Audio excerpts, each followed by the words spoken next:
ঋণের বোঝায় যারা জর্জরিত, বিষ্ণু ইসলাম চমৎকার একটা দোয়া শিখিয়েছেন।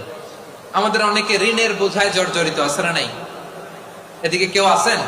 থাকলে হাত তোলার দরকার নেই, থাকলে এই দোয়াটা পড়বেন।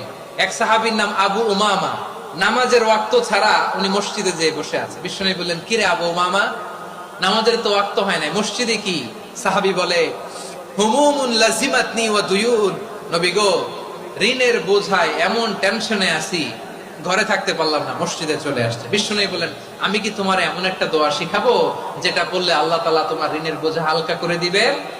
আবু উমামা বললেন, ইয়া রাসূলুল্লাহ, অবশ্যই শিখাবেন। বিষ্ণু বললেন, তাহলে তুমি পড়বা, আল্লাহুম্মা ইন্নী আউযু বিকা মিনাল হাম্মি ওয়াল হাযান ওয়া আউযু বিকা মিনাল জুবনি ওয়াল বুখল ওয়া আউযু বিকা মিন গালাবাতিদ দাইনি ওয়া কাহরির রিজাল।